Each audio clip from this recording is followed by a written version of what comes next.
Does it work now?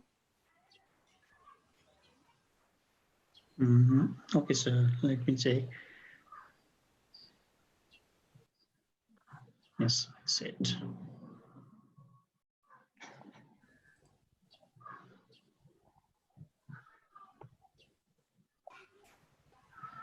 Yes, sir. I think your screen is sharing, sir. Yes. Yes, that's fine.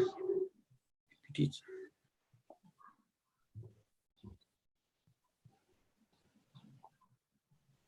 Okay. Yeah. Okay. I would like to request, I would like to welcome Dr. Bhim sir, in Midwestern University, and particularly in Central Campus of Education under Faculty of Education 1 here. And today, especially this is focused towards the course of social linguistics, and it is all over review of the course of social linguistics. And it is one of the great opportunity to our learners because they are getting one of the great linguists of Nepal, Dr. Bhim Gautam. That's why here I would like to request Dr. Gautam and to all my students for this very like I tell, this is one of the historic event in terms of the Midwestern University, and we are joining this. So I would like to request Dr. Gautam to proceed his session. Thank you, sir. Thank you, Aditi, and it's my pleasure to be university because I'm also very much connected to the university because one of my best students, Ramesh Khatri, is working here. He was a young linguist when he was studying at the Department of Linguistics few years ago before he joined to the university.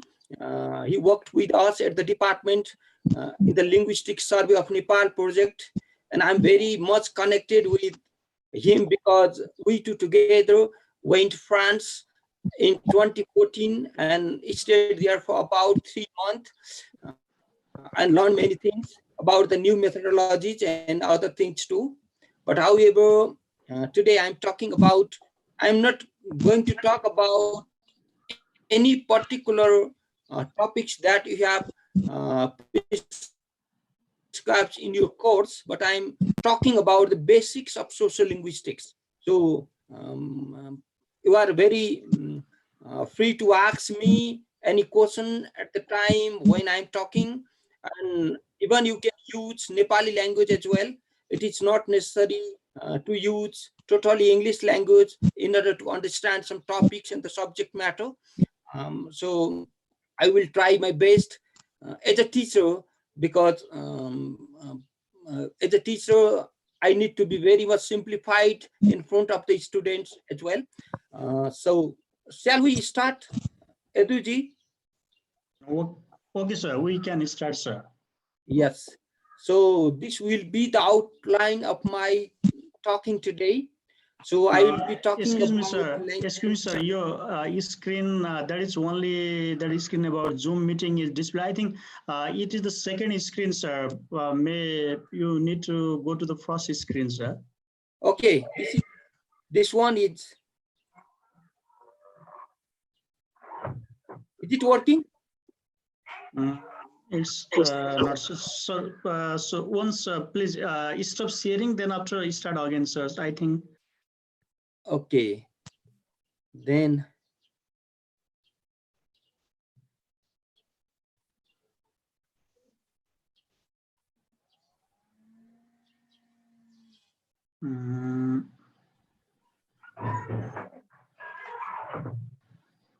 So could you open your desktop, sir?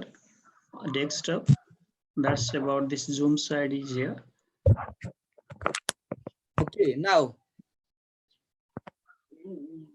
Is it okay?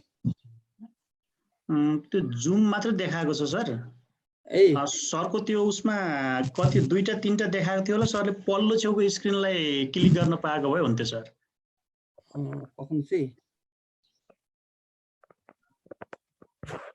कि तल मिनिमाइजमा छ sir, file मिनिमाइजको तल बसेर हो कि?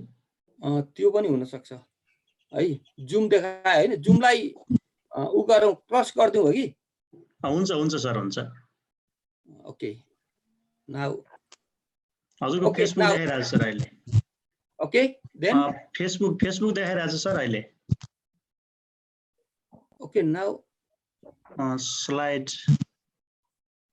okay, now I'm again sharing the slides. सरको त्यो minimise वाला गर्नुभयो जस्तो लाग्यो सर, एउटा बोल्लो छेउको हो। Yes sir, yes sir, it works sir. Okay, thank you sir.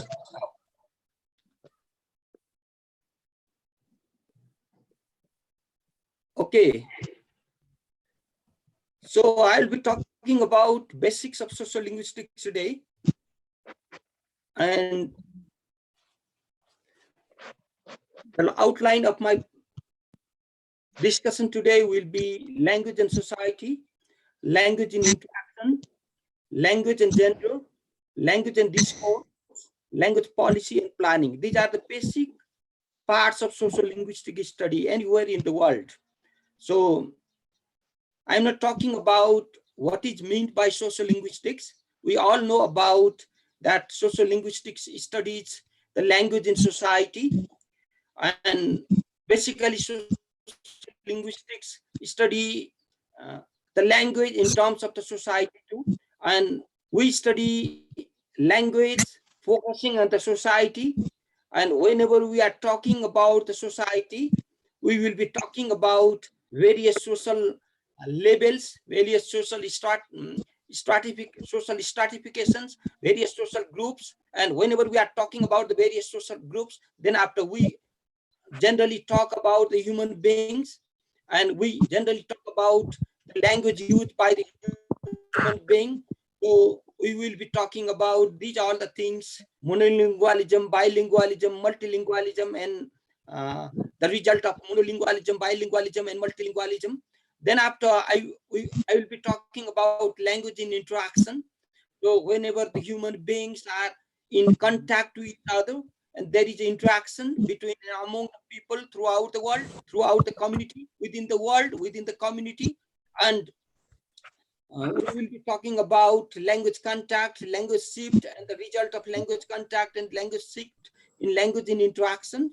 Then after, another very important part of social linguistics is about language and gender. So I will be talking about the language in terms of gender. So what male language is used and what female language is used, what kind of language that do gender differences used in our society, in our culture.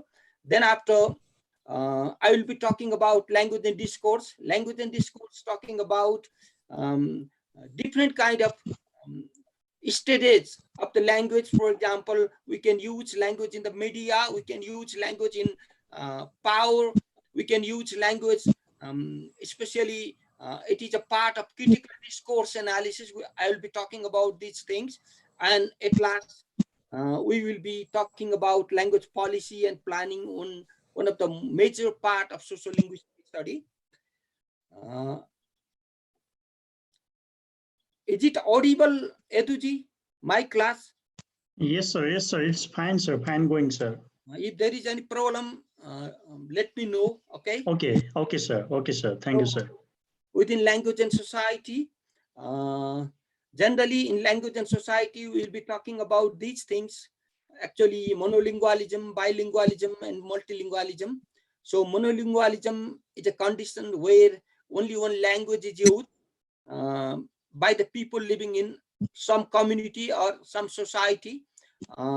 Basically, in this present world of the 21st century, monolingual societies are very rare to find, but still some Japanese society, Chinese society, some, for example, Latin America like Brazil, some of other countries that we find monolingual culture where people use one language, one variety, even a single language people use as a means of communication. Then we have bilingual society where two languages are simultaneously used by the people in the society. There are some bilingual countries in the world, for example, Canada, where English and Spanish, English and French is spoken. If you see Norway, there you find Norwegian and Sami, two languages are used. And whenever we talk about the multilingualism, we are very rich in the multilingual context of Nepal, where people use more than two languages. And the societies, how people use the language, how people speak the language, the society, the culture is also divided in such a way, like monolingualism, bilingualism, and multilingualism. So the characteristics of monolingualism, bilingualism, and multilingualism are totally different. So whatever we find in the monolingualism, we do not find there the same thing in the bilingualism and multilingualism. And how do we know, how do we understand these things in the language and society, that language and culture, whenever there is mm, uh, different culture, then there is a possibility of bilingualism and multilingualism. If there is a single culture and the single and one culture shows more indications, more use of the monolingualism. For example, see the Chinese culture, uh, because Chinese people, most of the Chinese people are the Mongolian peoples, and their language is generally, their religion, their culture is Buddhism culture. That's why it is very easy to be monolingual for the Chinese people. But for the Nepali people, for example, for the Indian people, for the people living in the South Asia, we do have different culture, we do have different religion, we do have different varieties. Whenever people use different culture, different varieties, different religion, then after the society, the community itself become multilingual. And we also think about the language and ethnicity, because whenever there is a ethnic variety, whenever there is more ethnicity, there is more chance of um, being the culture, being the society more multilingual. So Nepalese culture, we have, according to the census 2011, that we have 123 plus documented languages, and we have 125 plus ethnicity. So our Nepalese culture, our Nepalese society is ethnically very rich culture. That's why we are very, every Nepali is multilingual. At least every Nepali speak 3 or 4 languages. One mother tongue, another Nepali, and then the language of education, for example, English, and language of media, for example, these days in the context of Nepal, Hindi. So everyone is speaking at least 3 or 4 languages too in the context of Nepal. That's why the society is also connected with the use of language too.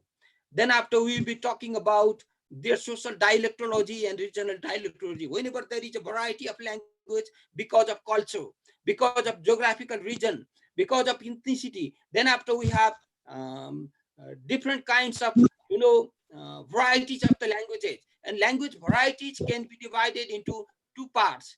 One is variety within a language, other one is variety in between the language.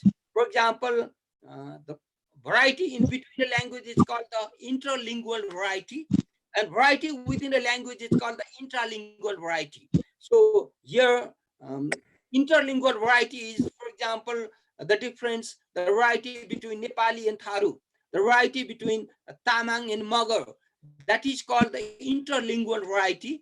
And the intralingual variety, for example, is that Nepali is spoken in Kathmandu, Nepali is spoken in eastern part of Nepal, Nepali is spoken in, for example, see the western part of Nepal, Nepali is spoken in Jumli variety of Nepali. So these kind of varieties are called the intralingual variety.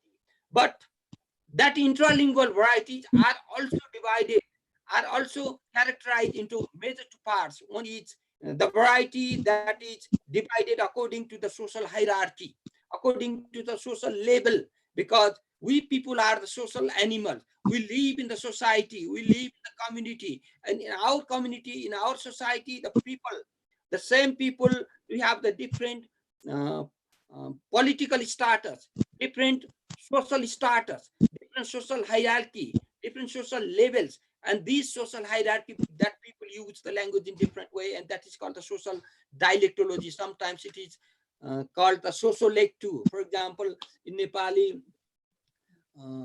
ठकुरीहरूले बोल्ने Nepali, गैसियोस् खाइसियोस् kind of Nepali, the working class people speaking kind of Nepali, that is working class Nepali, and the middle class Nepali. So the Nepali language, ta timi, the pronoun of Nepali, ta timi, tapai, हजुर, म सरकार, these varieties of Nepali are called the social dialect, social varieties of Nepali. If we see the English variety, English, we can see the black English, the white English, the yellow English. For example, English has three major varieties which are connected not with the social class, but they are connected with the colors.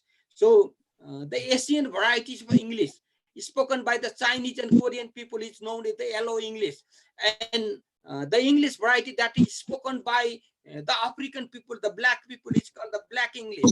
And one variety of English that is spoken by the white people is called the white English. And that is also called the social variety of any language. And whenever we see the regional dialectology, in regional variety, we see the language, the same language particularly used differently in a particular place whenever there is difference in the geographical location.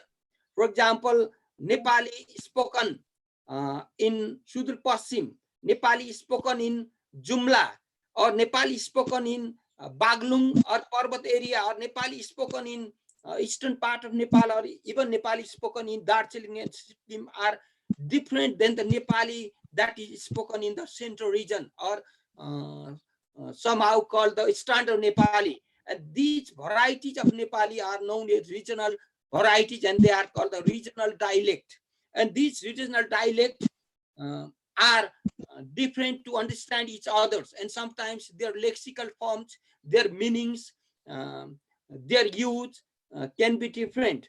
And for example, in English, British English, American English, Australian English, the Netherlands English, even these days the Indian English are the varieties of regional dialect of English.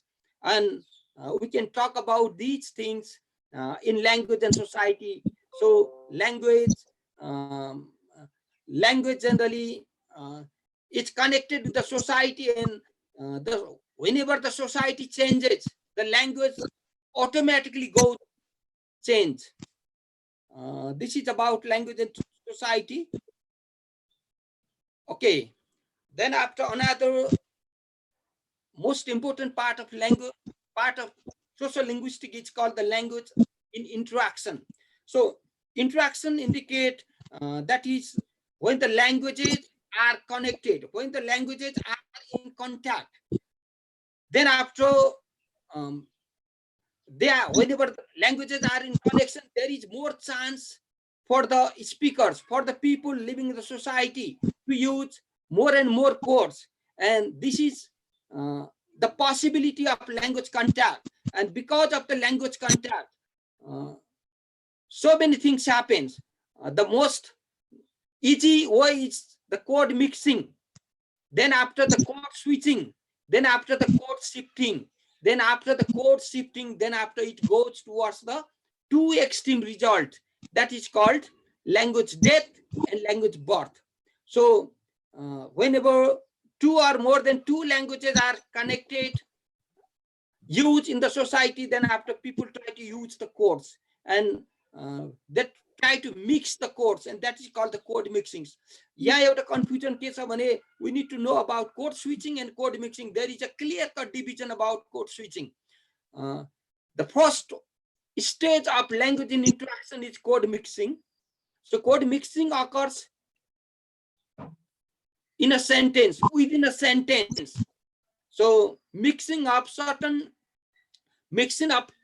target language to the source language, or from the source language to the target language. For example, mixing up code from English to Nepali or Nepali to English.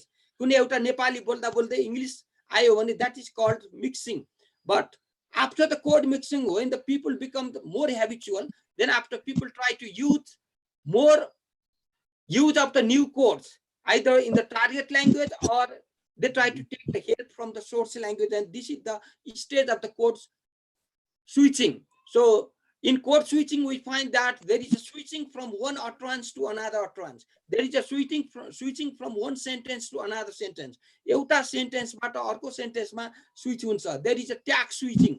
So hoina isn't it? Like kind of things happens in our teenagers using or speaking Nepali, and this is a part of code switching. It happens code switching, and after that, when language in interaction goes in such a way, then after slowly and slowly, after sometimes, then there is a process of language shifting. But language shifting is a very big issue, very big term. But within the language shifting, what happens is that slowly and slowly, people try to forget their previous or the source language, and they try to learn and use the target language. And generally, there is a reversing language shift by Fishman and other people talk about reversing language shift. What's happened? That is called the intergenerational language shift.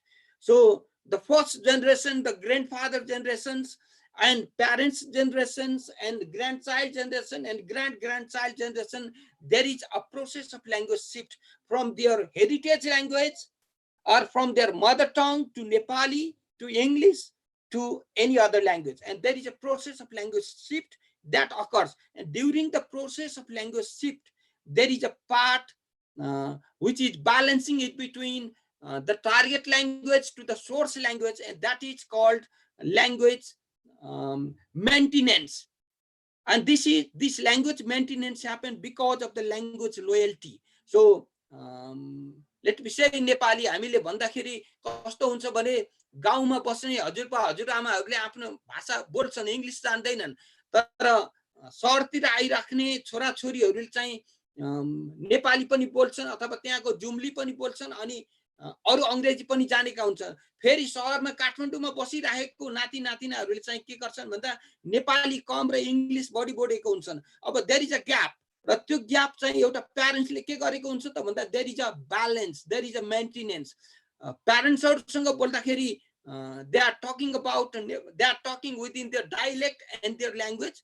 Whenever they are talking and discussing with their children, then they are talking in either in English or some parts of Nepali too. And this stage is called the language that is of maintenance. Language shifting सँगै language maintenance भइरहेको हुन्छ, but it does not last for a long time.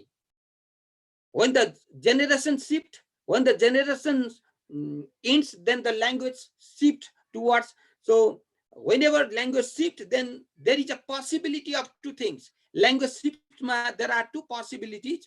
One possibility is the death of language. Another possibility is the birth of a language. Birth of a language indicate, for example, these days we are talking about internet language. We are talking about the Facebook language. We are talking about the teenagers language and the slangs. And these are the indication of the language birth, because it is a natural process. No one lives without language. But some fundamentalists, I am not the fundamentalist, but some fundamentalists are worried about the language death. Our language dies. Especially some documentary linguists talk about the language death. Whenever there is a language death, there is also the possibility of the language birth. I am not talking against those cultural and heritage language, endangered languages too, but unless and until we revitalize the language, unless and until we use the language, we cannot save the languages. Only documenting the languages in the books and the paper, it doesn't mean that your language is alive. For example, Sanskrit, for example, Greek. These are the heritage languages, very rich in literature, very rich in linguistic form, very rich in linguistic jargon. But these languages are not the live languages, because these languages are not used in the day-to-day communication. That's why there is a possibility of language death and possibility of language birth in language contact situation. And we are also in the same situation. For example, generally it is not the case for the Nepali native speakers, but it can be the case for non-Nepali native speakers who are very much worried about the linguistic rights. The reason behind it is that they are always talking about the language rights, language preservation, but on the other hand, what is happening that their offsprings, their children are not speaking their heritage language, their cultural language. And this is the situation of the language death.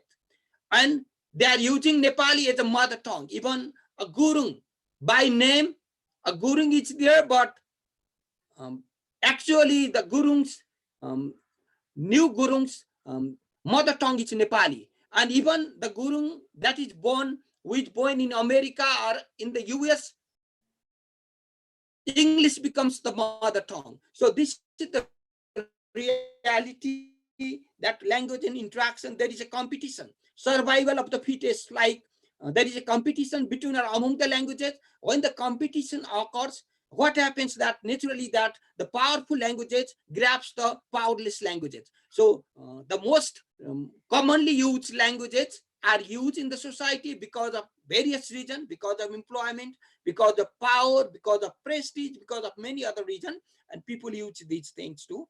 So we'll be talking about language in interaction in social linguistics. And another very important thing is about language and gender. In social linguistics, people, yes, let me say about the history of social linguistics short. So before I talked about dialectology in the beginning, and the dialectology, it's called the dialect study. कुनै पनि डायलेक्टको स्टडीको बारेमा अध्ययन गरिन्छ डायलेक्टोलोजीमा. And so generally the dialectology indicate there are two dialectologies, social dialectology and regional dialectology. So before 20th century, before the mid 20th century, that dialectology was a part of historical linguistics in the past. पहिला चाहिँ historical लिङ्ग्विस्टिक्सको रूपमा डायलेक्टोलोजीलाई study गरिन्थ्यो भने 1950s पछाडि, when social linguistics became a separate discipline of the linguistic study, when people started studying about the social linguistics, then after dialectology became a part of social study or social linguistic study. So people like Delheims, people like Fishman, and many social linguists talk about the dialectology, and they talk about the communicative competence. Communicative competence means language function. So language is used in the society for a certain function, so that they talked about the dialectology. And see, if you see the history of linguistics too, linguistics in the beginning was not studied as a separate discipline. छुट्टै एउटा डिसिप्लिनको रूपमा चाहिँ पढिएन सुरुमा. It was studied as a part of literature, एउटा साहित्यको रूपमा पढियो. It was studied as a part of anthropology, को रूपमा. It was studied as a part of sociology अथवा anthropology को रूपमा काम गरियो. But during 1920s, 30s and 40s, lots of anthropological studies were done, and they were the study about language and gender. त्यति बेला language र gender को study को बारेमा study गरियो. And it is very interesting to see in social linguistics that women's language and men's language are different. Women speaks different language and men speak different language. So in the modern linguistic study, that especially after 1970s, that social linguistic research is associated more about gender studies, gender theory. How it became the gender theory is that gender theory को रूपमा किन आयो त भने, because the feminism developed. And when the feminism was developed, then the feminists started talking about the men's language. Feminists especially whenever you see how the political leaders of Nepal, female political leaders of Nepal use and speak. नेपालका female political लिडरहरूले कसरी बोलेका हुन्छन् त्यो तपाईले हेर्नुभयो भने मैले यस्तो गरेको छु, हामीलाई यस्तो भएको छ. They do not say गरेकी छु. They say गरेको छु. मबाट यस्तो भएको छ. And these days the context has become very much interesting, so that there are certain basic fundamental things about the men's language and the woman's language. Generally, what kind of language that do men's use and what kind of language that do women's use. Many studies have shown that men's language are generally the language used for the outer world. They talk about the outer world, the world outside. They talk about the heavenly things. They talk about the scientific inventions. They talk about the politics. They talk about the power. They talk about the prestige and other things. But whenever you see the women's language, then you find that the women's, generally they talk about ornaments. They talk about the domestic things. They talk about the beauties. They talk about these are the things. But men never talk about the beauties. Men never talk. Sometimes some people talk about the bodybuilding and other things, foods too, but women always talk about the beauties, always talk about the fashion. And because of the gender, there is a social stratifications too. Because what if you compare men and women's language, then after you find that in a society, in a culture, who adopts the prestigious variety of language. Generally, female adopt the prestigious variety of language. See the case. कुनै हाम्रो समाजमा तपाईले देख्नु भयो भने सबभन्दा पहिला गइसियोस् खाइसियोस् भन्ने कुरा चाहिँ कसले सुरु गर्छ? फिमेलले सुरु गर्छ. Because they are more concerned about these things. They are more concerned about the competition and the prestige. So they follow these all the things. लोग्ने मान्छेहरूले कुन भाषा प्रयोग गरिएको हुन्छ, कुन भाषा बोलिएको हुन्छ, कसरी बोल्नु पर्छ, they are careless all the time. But the female throughout the world, they talk about these all the things, and they use the prestigious form and the prestigious variety. And कहिलेकाहीँ चाहिँ social stratification, gender shows the social parts. For example, in the context of Nepal, if you see some superficial study of the Nepalese society, superficial study of the Nepalese community, what happened that, see the case of the Hindu dominated society and the case of, for example, Mongolian society, especially the Gurung Magar society. The females are the main decision makers in the family in the Tibeto-Burman culture. But in Hindu society, the males are the decision makers. Their language is always dominant. Their language is always listened. So these are the varieties and social stratifications, and these things are also found in gender study. Always we also see the gender and politeness.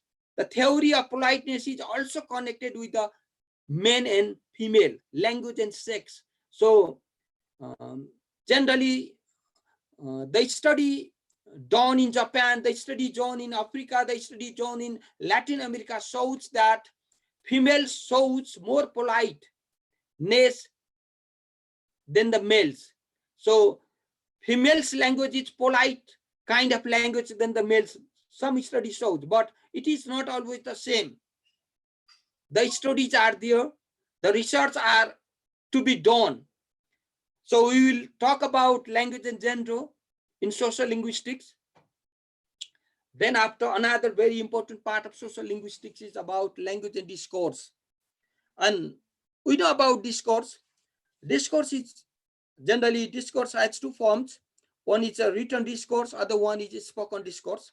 For example, if any written text, written essay, letters, story, or a novel, that is called the written discourse. So whenever we read a newspaper, whenever we read in articles, whenever we read the story, then after we make one idea, and that is a part of written discourse. And sometimes there is a spoken discourse. And in spoken discourse, for example, this our classroom is our this discussion is also a part of spoken discourse. So any person's interview, any political leader's speech, and these are also the part of spoken discourse these days because of the global pandemic COVID-19, that we always listen the uh, interview with many political leaders in the context of Nepal. Even we listen so many slogans, so many words from, for example, President Trump's always scolding China, abusing China, not um, responding the answer to the female journalists, look like the Chinese. So these are the parts of the discourse. So within the discourse, what we study about is speaking in silence. There are so many things. Sometimes there is sound of silence too. And there are some culture, there are some society. In social linguistics, silence has also the meanings. Not only the speaking has the meanings too. For example, in the context of Nepal, the politicians these days are talking about Lipulek, uh, the discussion, the political boundary between Nepal, India, and China. And in this case, the India and China, both countries are silenced, and only the Nepali people are speaking. And there is a certain meaning of silence. There is a certain meaning of silence because of China. There is a certain meaning of silence because of Modi.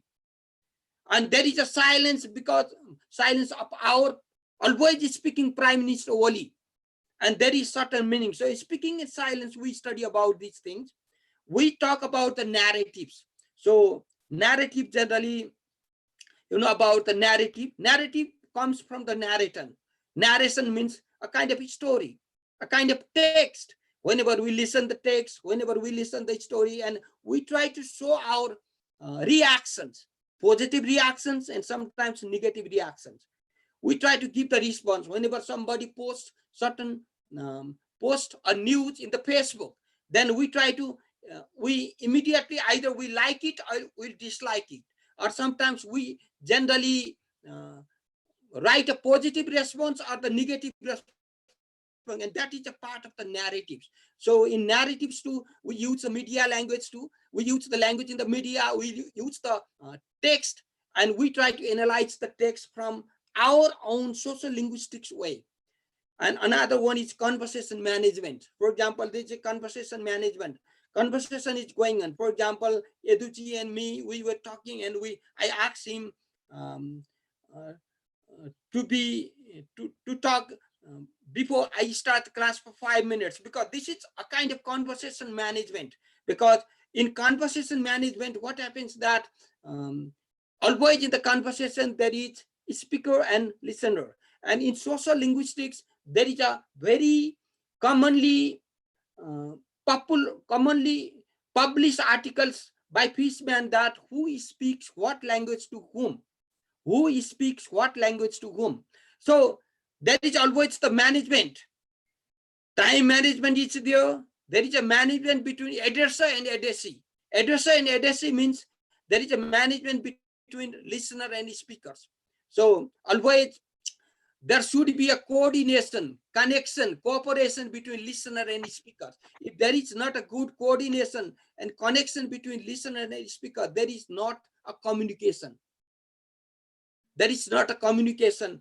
And we will talk about these things. We will also talk about the encoding relationship. Encoding relationship means a kind of relationship between, for example, in classroom teaching, there is a TPT, teacher, pupil, teacher. Teacher present the class, pupil or students listen the class, and the student asks the question, and teacher again gives the feedback. And there is an encoding relationship kind of things are there, and there is asymmetrical talks. Asymmetrical talks means unnatural talks happen sometimes. Sometimes unexpected talks happens. Sometimes unexpected news comes, and how to balance, how to use, how to address these unbalanced, unnatural works also we talk in social linguistics as a part of language and discourse. Now we are entering to a very important part of social linguistics that is called the language planning and policy.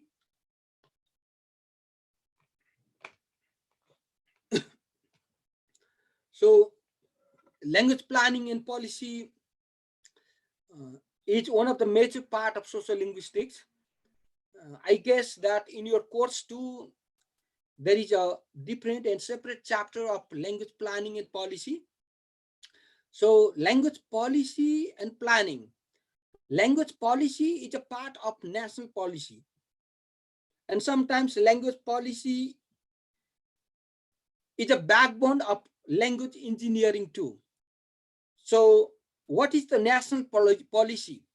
The national policy, language policy and planning is always based upon the national policy. And national policy is always based upon the political government. So what is the national policy in Nepal, for example? Nepalma national policy कहाँ छ त? Nepalma national policy, whenever there is a political change, national policy पनि change भएर आएको छ.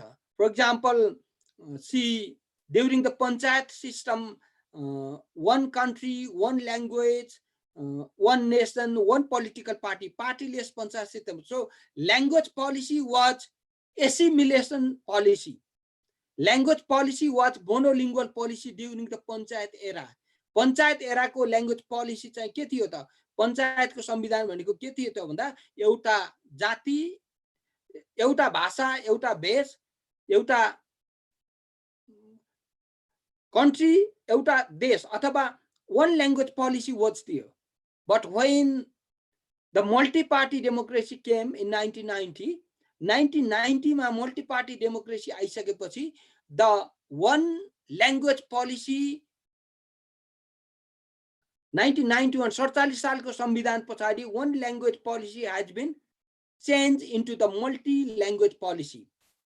Nepali is a national language and all the languages spoken and used in the countries are known as nation's language. Nepali राष्ट्रिय भाषा हो र अरु भाषाहरु राष्ट्र भाषा हुन् भन्ने language policy आयो. The framework is the national policy. And see the latest constitution of Nepal 2015. 72 सालको संविधान तपाईले हेर्नुभयो भने the constitution of Nepal is very much democratic, very much progressive, comparing all the constitution of South Asia that has given the equal rights all the languages. नेपालमा बोलिने नेपाली सहितका सम्पूर्ण भाषाहरू नेपालका राष्ट्र भाषा हुनेछन्. So it has given the equal status to all the languages spoken in Nepal. तर नेपाली देवनागरी लिपिमा लेखिने नेपाली भाषा हुनेछ, राष्ट्रिय भाषा हुनेछ र अरु प्रादेशिक भाषाहरू हुनेछन् like that. So this kind of policy is called the national policy, and based upon that national policy the language policy is used. So according to the constitution of Nepal 2015 को constitution अनुसार नेपालको संविधान जारी भएको 1 वर्ष भित्र त्यो संविधानको धारा 287 मा के लेखेको छ भने आर्टिकल 287 मा नेपाल सरकारले एउटा भाषा आयोगको स्थापना गर्नेछ र त्यो भाषा आयोगले नेपालमा कस्ता कस्ता भाषाहरू कुन कुन ठाउँहरुमा बोलिने छन् ती भाषाहरूको व्यवस्था गर्नेछ, उले 5 वर्ष भित्र काम गर्नेछ भन्ने कुरा संविधानमा लेखेको छ. That's why the language commission was formed in Nepal. So language policy is a part of national policy, and language policy is also the backbone of language management. यहाँ language planning को कुरा छैन है. पहिला मैले planning गर्नु भन्दा पहिला I am talking about the language management. त्यसैले how to manage the languages of Nepal. नेपालका भाषाहरूलाई कसरी म्यानेज गर्ने? There are 123 languages and 4 different sign languages. 4 वटा सांकेतिक भाषाहरू छन् बहिराहरूले बोल्ने. अनि 123 भन्दा बढी भाषाहरू छन्. ती भाषाहरूलाई कसरी म्यानेज गर्ने? सबै भाषाहरू अफिसियल ल्याङ्ग्वेज त हुन सक्दैनन्. सबै भाषाहरूमा टेक्स्ट बुक त बनेको छैन. सबै भाषाहरूको कोर्पस पनि छैन. But we can use these all the things. We can use these all the ideas. These are the techniques through language planning with the help of the language management.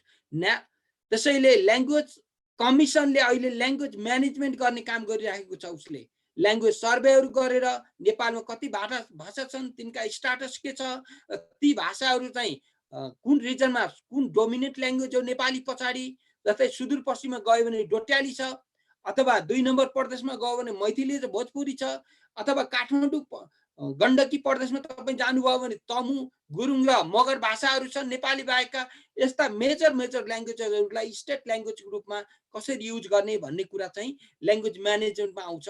Raw language प्लानिङका खास गरी classical त दुईटा पार्टहरू छन्, एउटा status र corpus planning, twofold planning भनेर भनिन्छ। त्यसपछिका अरू पार्टहरू चाहिँ कोडिफिकेसन, इम्प्लिमेन्टेसन, मोडर्नाइजेसन, स्ट्यान्डर्डाइजेसन भन्ने कुराहरू छन्। तर अहिले चलेको ल्याङ्ग्वेज प्लानिङ भनेको 3टा पार्टहरूमा हामीले हेर्छौँ नेपालका ल्याङ्ग्वेजहरूलाई हेर्दाखेरि। एउटा स्टाटस प्लानिङ, त्यसपछि हामी कोर्पस प्लानिङ, र त्यसपछि एक्विजिसन प्लानिङ। यो सिम्पली बुझ्दाखेरि स्टाटस प्लानिङ भनेको ल्याङ्ग्वेजलाई रेकग्नाइज गर्ने प्लानिङ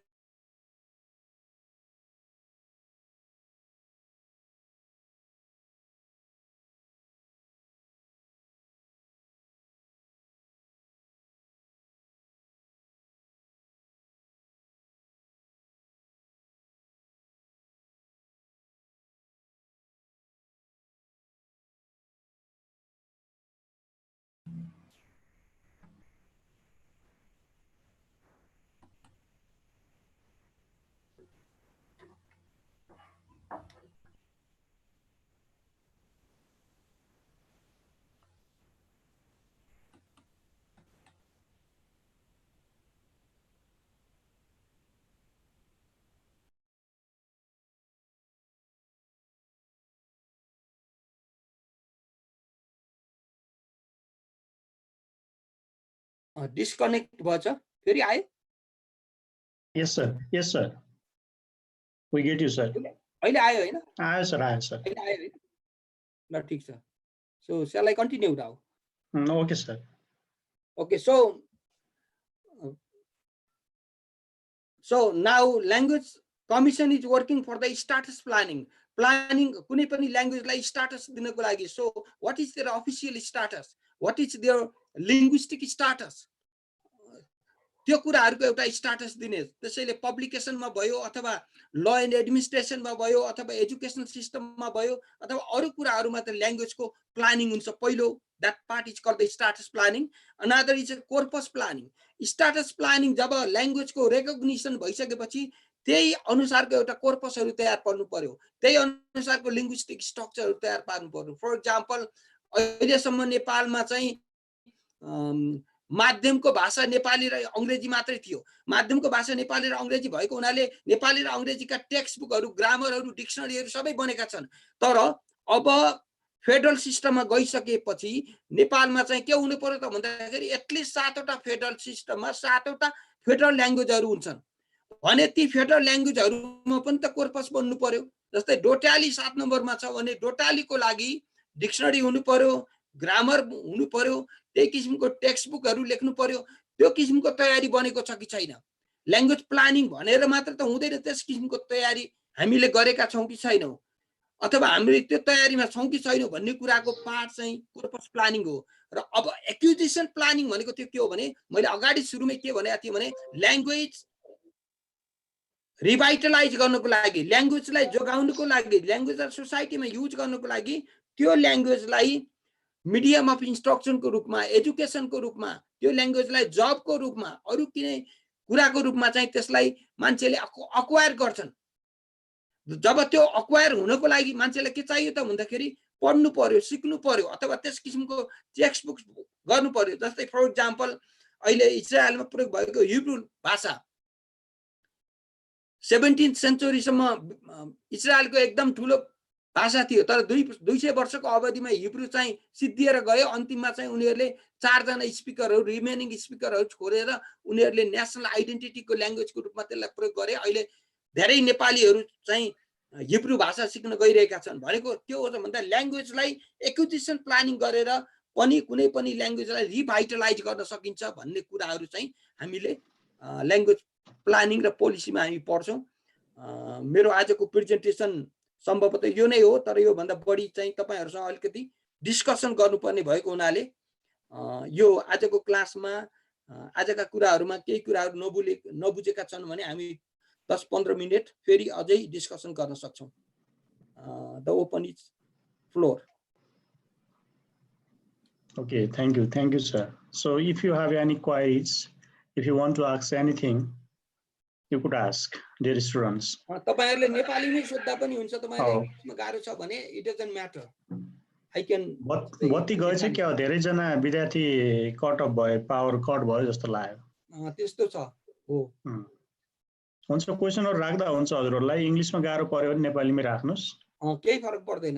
यो तपाईहरुलाई ठूलो अपर्च्युनिटी, यस्तो अपर्च्युनिटी पाउन चाहिँ तपाईले धेरै कुर्नु पर्छ है. You are getting one of the greatest person in terms of the linguistics in Nepal.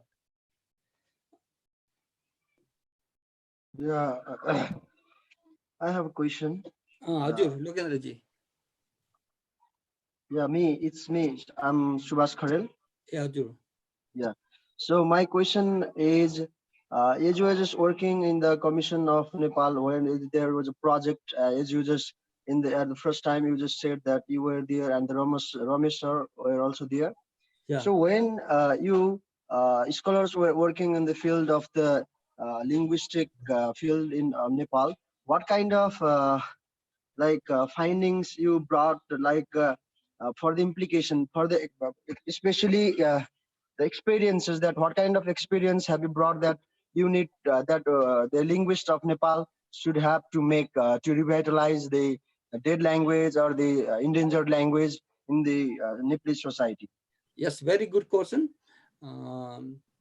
So we have been involved in 2 projects, especially that linguistic survey of Nepal project that lasted for 10 years, 28 to 2018, and that linguistic survey of Nepal project surveyed about 86 languages of Nepal, and that survey found one very critical report that the present documented languages in the national census of 2011 are not reliable, and they are only based upon certain informations given by the surveyors during the census.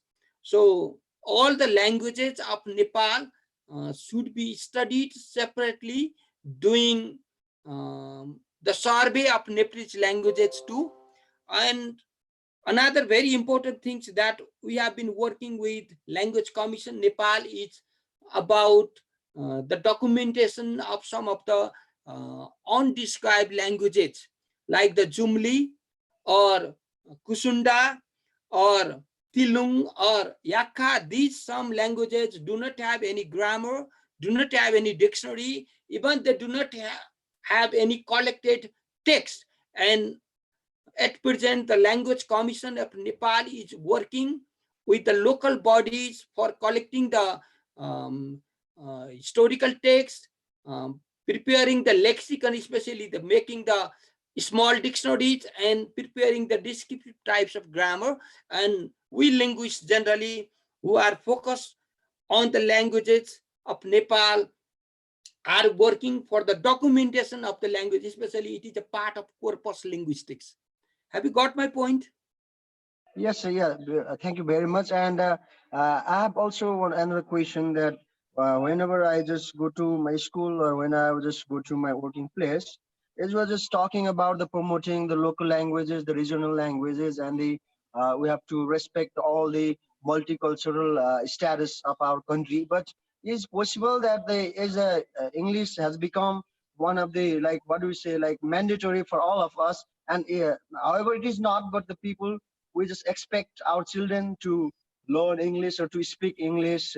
So we expect all these things. Even the Magar community, they want their children to speak English rather than their mother tongue. So in this case, how can we implement, how can we implement or how can we promote those local languages in our local context or in our primary school or in our local schools? However, the government has given the authority, but how can we manage these kind of situations in our schools, sir?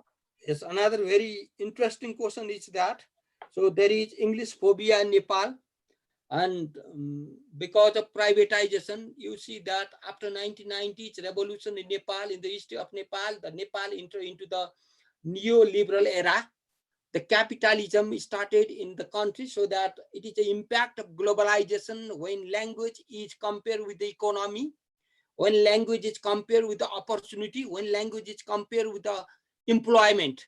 That's why there is a passion of learning language. If you know English, then after you can get better job, you can get better opportunity, but it is not long lasting, especially the concerned community, the concerned ethnic groups, and the concerned local bodies should start immediately for revitalizing the languages. The best way for revitalizing the languages is using their home, using their language in their homes and in their community. The first one is, and the second one is, if possible, using it in a form of education. And if you know the language, it is your identity. Our government has given lots of opportunity, but we are not able to convince the people that language is a very strong means of national identity. If language died, the people's identity is dying. So this is the way that we can motivate the people, but it is always the case that there is a competition between or among the languages too. And now the competition is occurring with mother tongue, small minority languages, and with English. So many multilingual projects are not successful in the context of Nepal because their parents are not very much interested, because language is connected with the economy. Language is connected with education. Yeah, yes, sir. And yeah, so I think in the policy that when we just motivate our guardian or the people around us in our community, I think speaking English and learning English is not so bad, because it's a Yeah. global equipment to connect with the world in our globalization era. But I think the people, I think the policy we are making, the policy we have to just make like mandatory of learning their local or mother tongue when they're the tribal language. Yes. So I think in our case we have a Mogar language community in Karnali province and even the Jumli language community. We are just forcing them to learn their local language, and we are not forcing them to learn English. So I think that's the reason that people are just resisting that to learn their local language, because we are not just walking along with the two languages. We can start in such a way that we can go simultaneously learning English, learning Magars, or learning Jumri with learning Nepali too. If we go simultaneously together with, then after we can get success. Otherwise, ignoring one group of language or forbidding one group of language. Yes, sir. But in the past, when some of the linguists and even in the local area, from the youngers who are just very interested to work in their linguistic field, they are just trying to enforce their local area to with their only monolingual environment. They just want to teach their students, their children in their only mother tongue. So I think that's another problem that we have to sort out in the policy level. But one very interesting thing is that these days the people who has more languages is more able and more capable person. So languages, ethnic languages and other languages can be used as a part of sacred languages too. That's why time will come one day that people will realize the importance of their own language and culture as well. Thank you, sir. Thank you very much, sir, for your precious time. This is very much, I would like to express my great gratitude to the respected Dr. Gautam. Thank you, sir. So Yaduji, any other? Okay, sir. I think, are there any questions from students? अरु केही छ तपाईहरुको सरसँग राख्नुपर्ने कुराहरु? छैन भने हामी अब कन्क्लुड गर्छौं.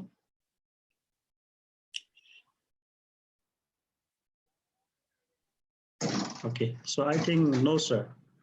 It's okay. It's fine. Class cost भयो है. We just Yes, talk normally. it's really interesting, sir, that we get different ideas about the linguistics and social linguistics, and I think students can develop their more understanding on this. And I also hope such kinds of other guest lectures from you, and I will invite you on behalf of the university, sir. Because this is one part for the case of the classroom, and next part I'm very much interested for the case of the study of the course of study, that we need to revisit this, and we need your input for revisiting this course again more, because we need to update this with the current trends of the social linguistics and what are the new varieties that has been included in the social linguistics in this developing another one, and we hope your input there one also. By this way, we will have the collaboration in the days coming ahead also. Of course, And I would like I'm happy to collaborate with you, with the Midwestern University, and to improve social linguistic course. Okay, sir. Okay, And thank you, sir. certainly there are certain drawbacks in the course too. Not actually the drawbacks, but we need to incorporate some of the important parts so Yes, that our students can learn more about the recent trends in social linguistics too. Yes, really, sir.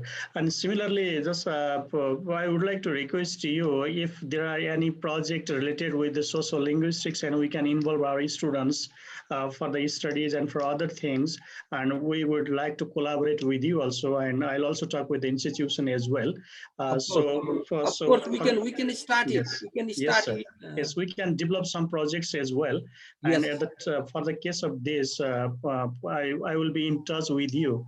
Really, Yes. I'm inspired with you with different cases from the beginning of my study when I was studying in master's degree also. Then when I was doing practice teaching in Madan Mandari College, so I could not forget your contribution in different times in the different locations.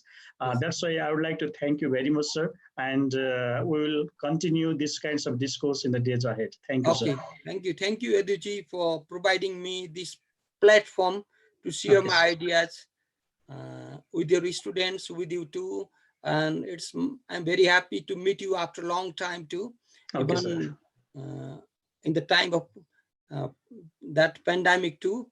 And hope we will be together, because I may have some panel discussion with Dr. Labadev Avasti yes, sir. in Karnali Province NELTA conference too, and hope we will meet there too. Thank you. Thank you very much.